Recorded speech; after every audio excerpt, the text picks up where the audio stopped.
ఈ నెలలో ఈ వాక్యాన్ని వినుచున్న ప్రతి బిడ్డ సంఘములో, ఆరాధన మందిరములో, అంతేకాదు ఆన్లైన్ యూట్యూబ్ ఛానల్లో, ఫేస్బుక్ లైవ్లో ఈ యొక్క నెల వాగ్దాన సభను, ఆ వాక్యమును వినుచున్న ప్రతి బిడ్డకు దేవుడు సిద్ధం చేసిన ఒక అద్భుతమైన అనుభవం ఏంటో తెలుసా? ఈ నెలలో జరగబోతుంది ఏంటో తెలుసా?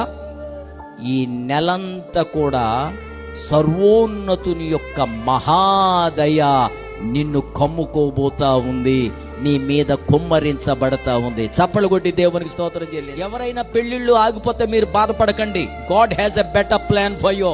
చెప్పండి ఈ మాట అందరూ, చెప్పండి గట్టిగా. ఉద్యోగం రాకపోతే బాధపడకండి. God has a plan for you, A better plan for you. దేవుడు ఇంకా మంచి ఉద్యోగం సిద్ధం చేశాడు.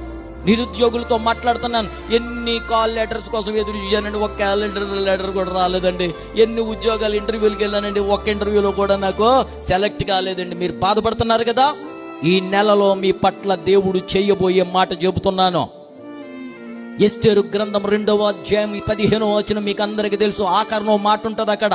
ఎస్తేరును చూచిన వారందరికీ ఆమె మీద, ఆమె పట్ల దయ పుట్టించాడు దేవుడు. చప్పలు కొట్టి దేవునికి స్తోత్రం చెల్లించండి. గట్టిగా గట్టిగా గట్టిగా గట్టిగా గట్టిగా గట్టిగా గట్టిగా గట్టిగా గట్టిగా. ఈ నెలలో ప్రతి బిడ్డ పట్ల దేవుడు చేయబోయే కార్యం ఆయన